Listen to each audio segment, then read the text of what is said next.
Hello,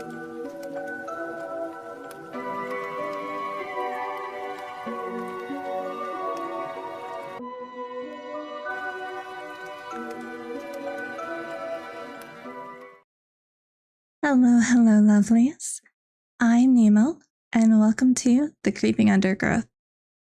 We are on episode 3 now of this lovely podcast, and I'm so happy to see all of you lovely weedlings with me.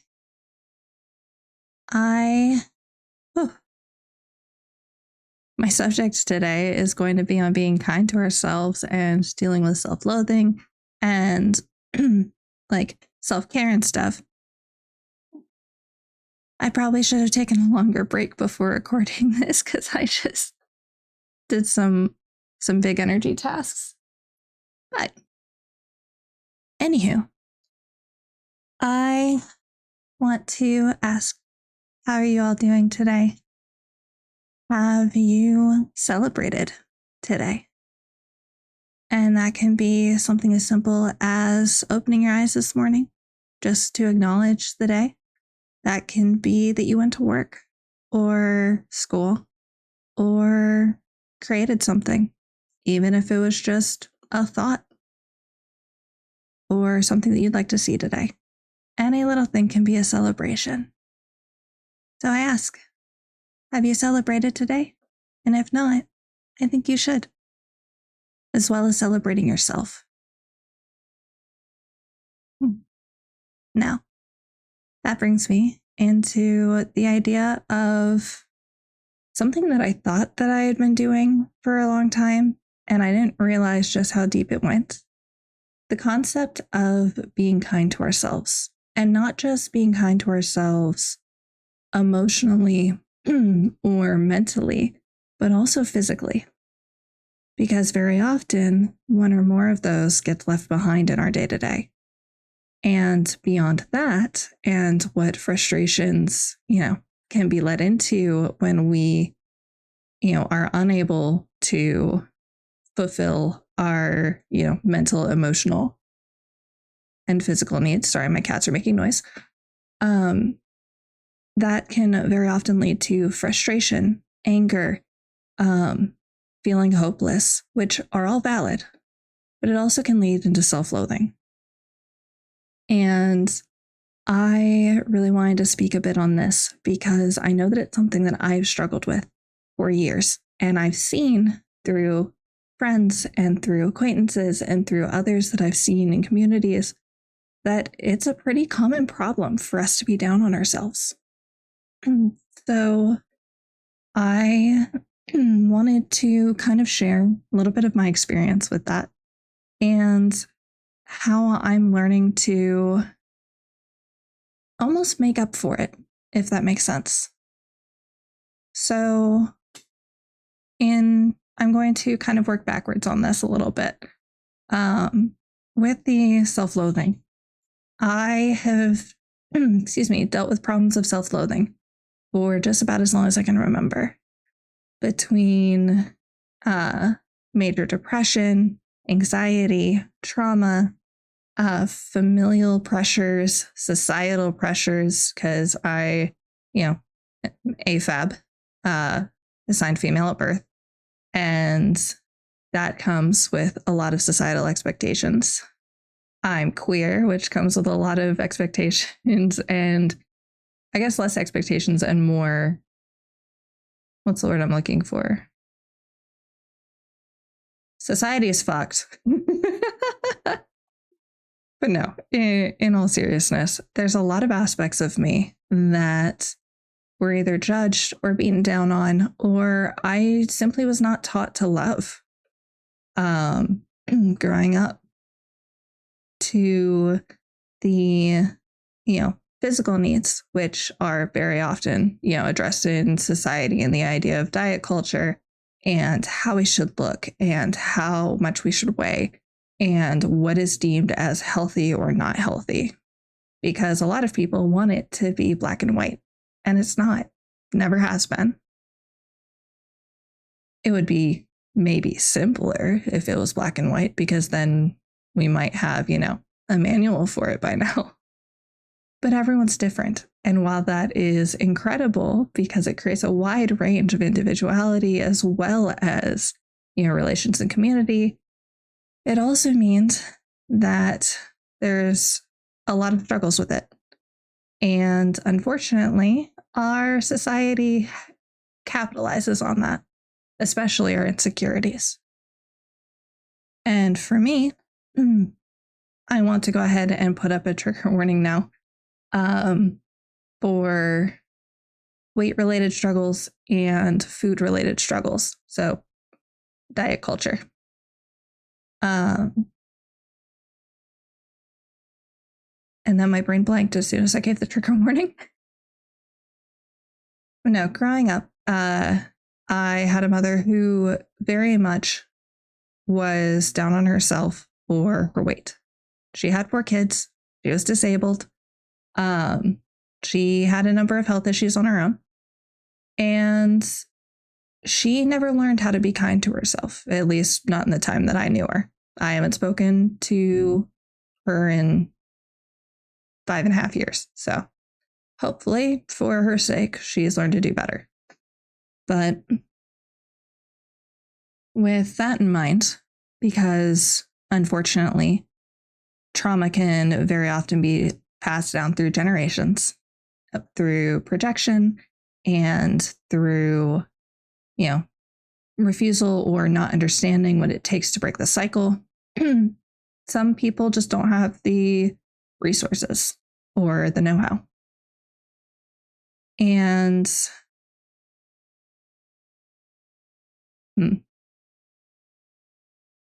I was raised with a lot of expectations in how I should look, like how clothes should fit, and the fact that they should always be flattering in very particular ways. How I did my makeup, how I did my hair and kept my hair, whether it was long or short, whether it was feminine enough, the expressions I made, how much I weighed, if I gained weight or if I lost weight, everything was scrutinized. And that led to a very unhealthy idea of weight and a very unhealthy idea of image, because I believed that essentially nothing was good enough. And I'm of a generally medium build. I'm thick. And I've never been really small. Like, hello? Did you just hiss at something? Distractions from Nemo to cat number 24.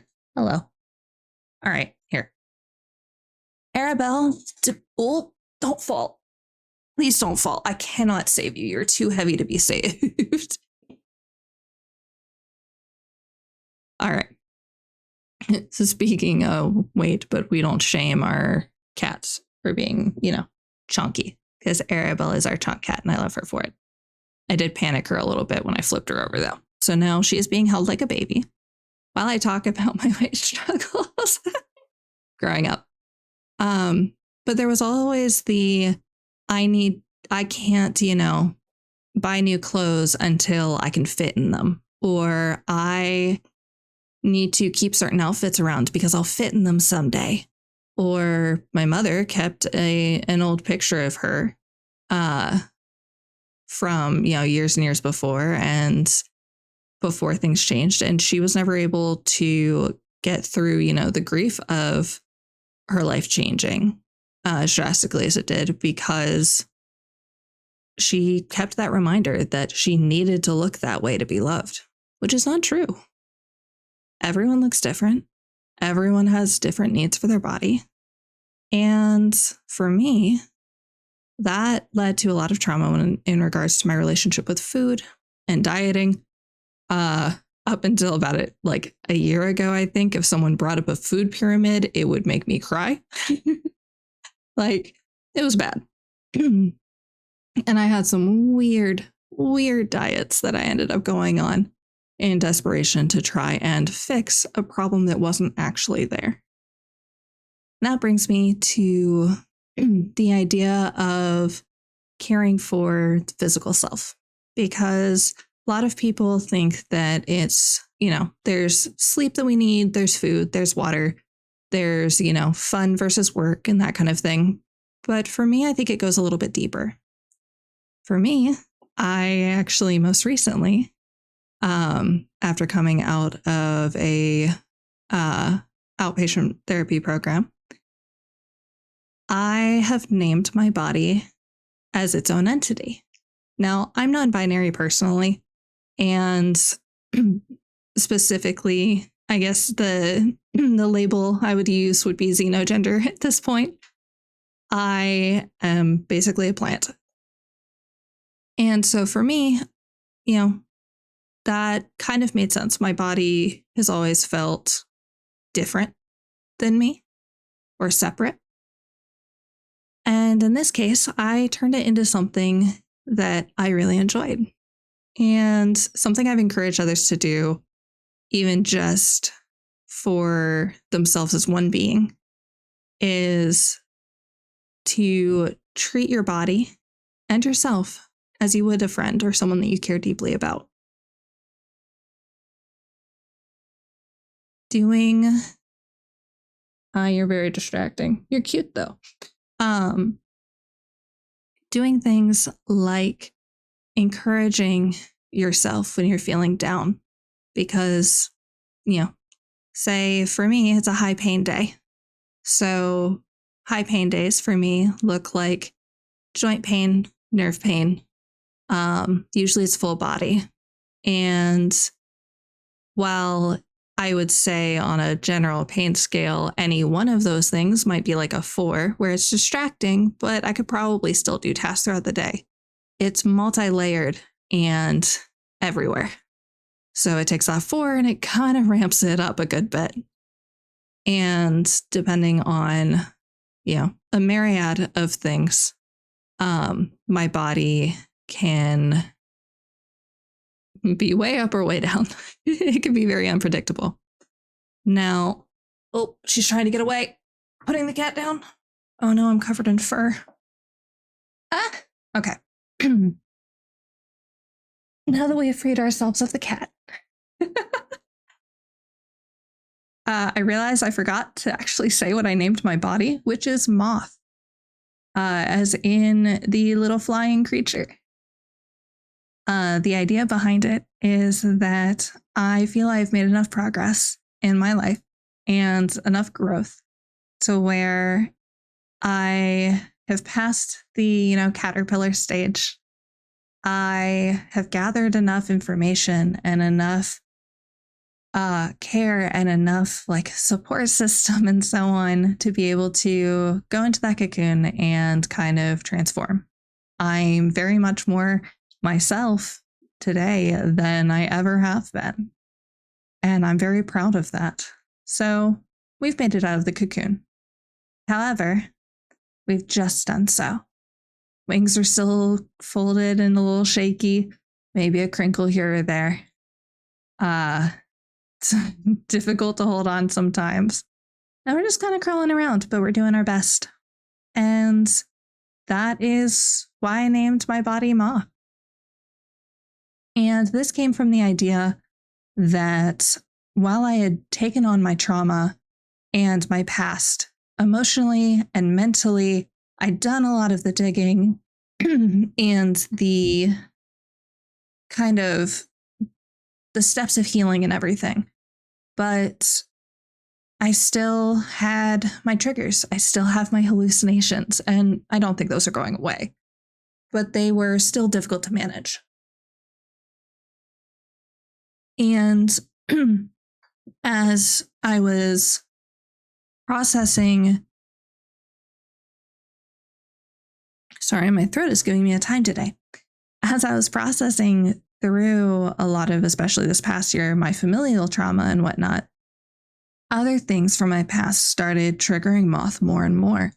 And I was having trouble trying to figure out what or how to assure my body that it's safe and that we've been out of dangerous situations for 10 years. And that, sorry if there are any weird chair noises. I keep wiggling in my chair.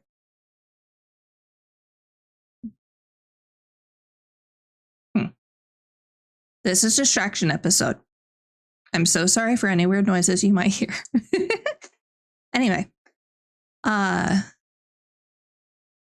because of my condition, my functional neurological disorder, as well as a number of other things, even if I felt mentally or emotionally in a good place, my body was still getting triggered.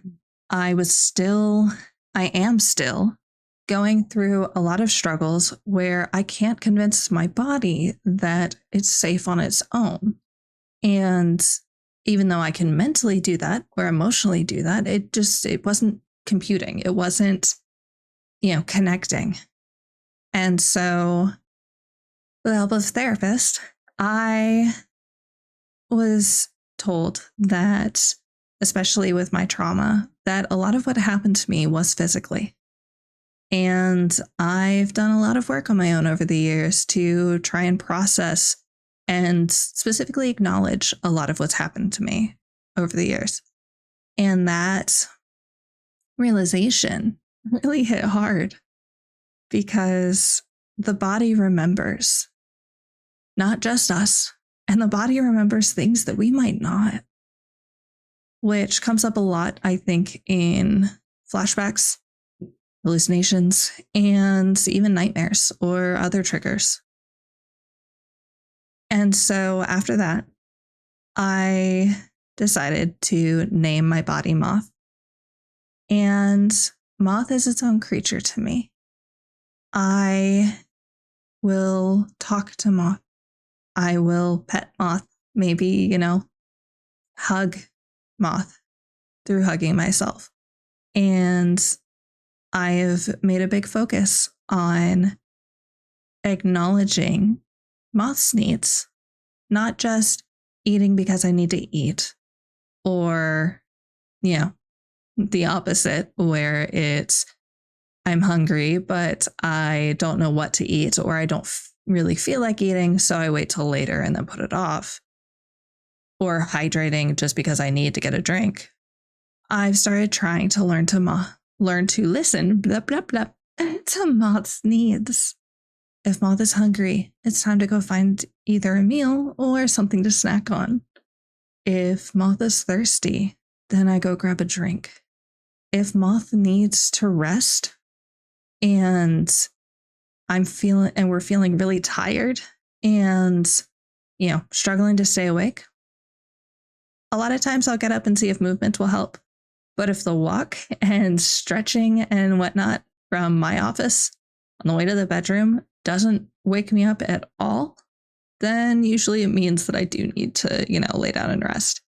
So that's kind of what I've been doing for Care with Moth, and to be kind to myself that way. This has also led to things like celebrating my body.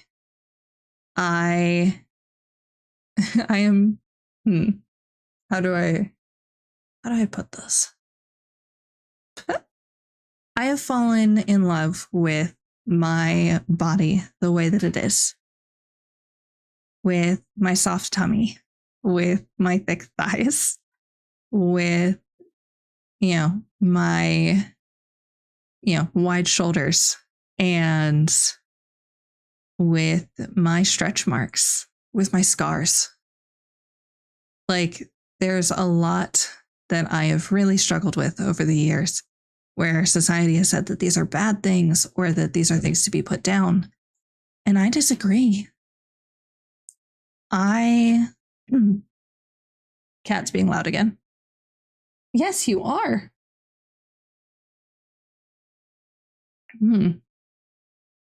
Is this my podcast or yours? I don't know if the mic picked that up. She's mad I won't let her in the window. Hey, stop that. Where was I? Da da da da da.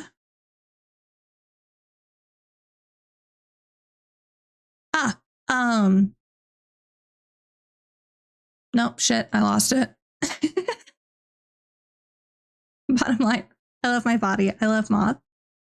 And that also should lead me into the mental and emotional, because for me, a lot of my self-loathing didn't just come for, physical stuff.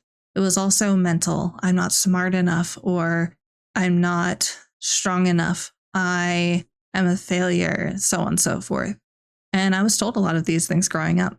Um, a quote, "I'm terrified your siblings are going to end up a failure like you."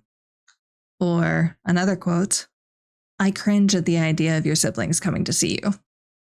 Just two of many, but they did heavily mess with my self esteem and how I believed that I was seen and seeing myself. This was also emotionally, why am I feeling a certain way? Belittling emotions or even internalizing them, shutting them down. And that led to, a lot of struggles on its own, where I was incredibly depressed, or I was angry, or I was anxious, or I felt guilty. And that still happens, of course.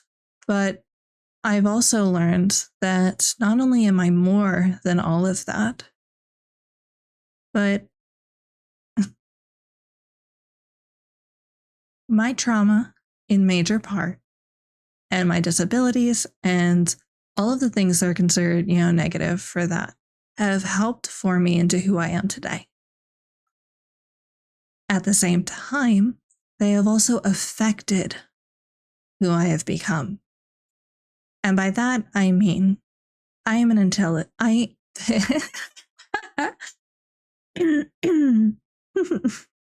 I am an intelligent person.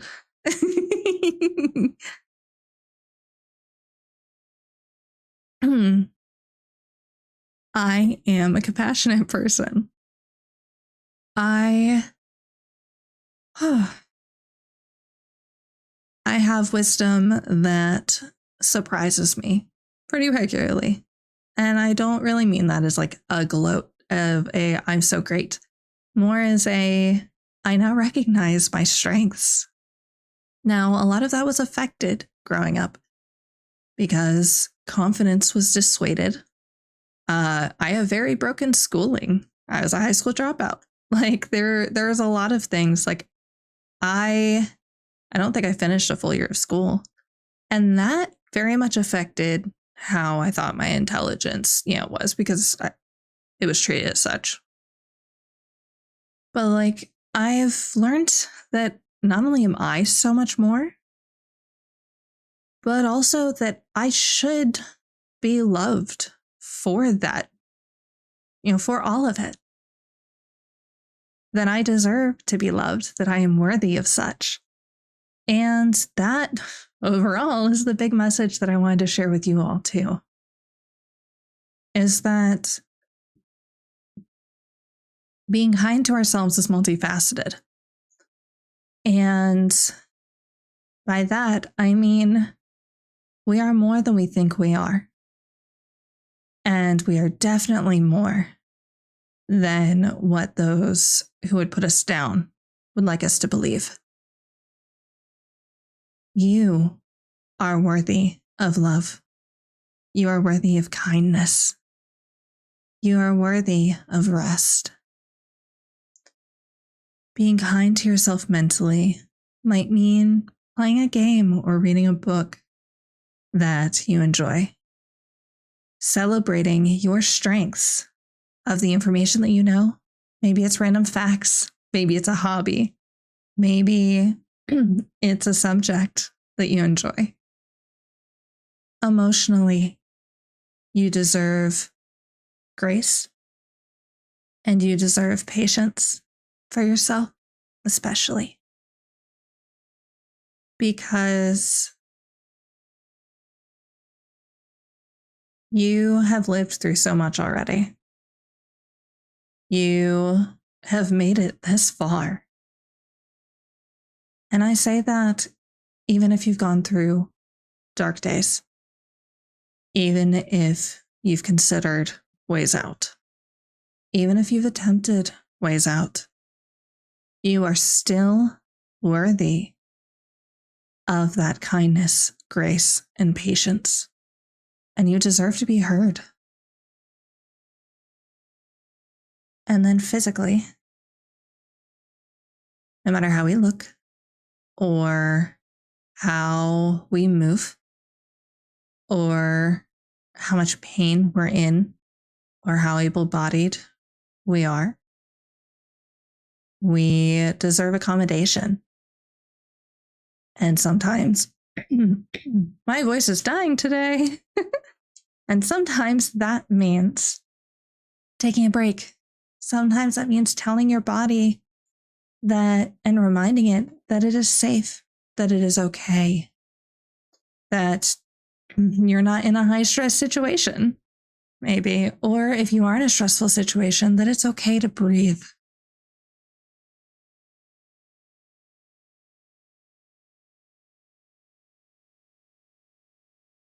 For me, in a little bit, is going to be me telling myself it's okay to have a lozenge or tea. But all of that, like said, I guess, is I hope that you all can take this and know that it's possible to love yourself. I guess is part of what I wanted to show today. That you deserve that love and that there are multiple ways to show yourself that. And it's, like I said, multifaceted. And if you are just starting to work on being kind to yourself or you feel like you're struggling, start with one step. What is one thing that you can celebrate about yourself or that you like about yourself? And I know a lot of people struggle with this, but it can be how your hands move when you're doing a task. It can be how ideas light up when you're seeing something that you're interested in. It can be your compassion. It can be anything. It can be physical. It can be how you look. It can be, mental and things that you think about or create. It can be emotional. Any of those things. Start by celebrating one or two things. And treating yourself, like I said, as you would someone you care about. It feels weird at first. It really does.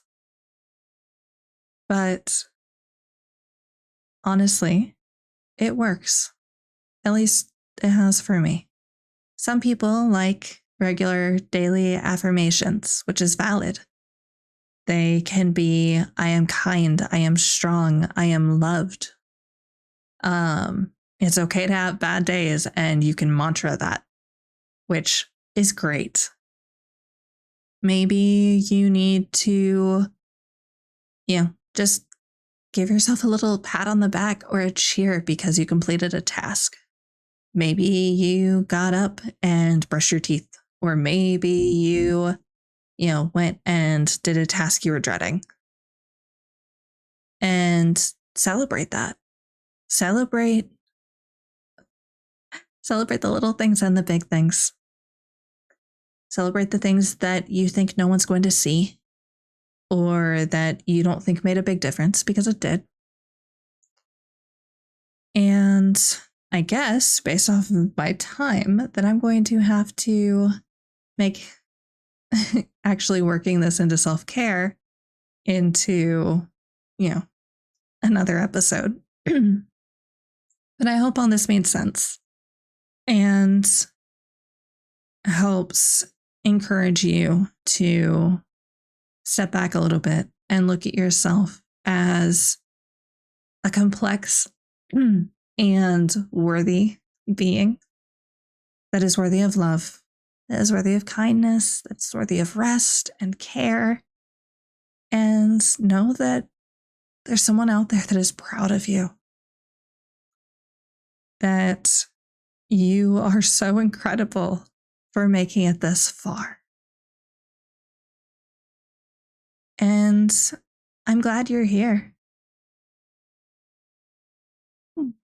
And that leads me to our reminder for today. And that I put on here uh, unexpectedly, getting into other food related things, but don't let anyone shame you for what you're able to do to feed your body. And by that I mean there's a lot of expectation that what we eat needs to be all healthy or restricting or you know or has to follow a certain lineup. If you are feeding your body, good. That is what you need. And sometimes that's all we can do. Sometimes all I can manage to eat in a day is granola bars. Some days I'll have a full breakfast and lunch and dinner and snacks and have a good lineup.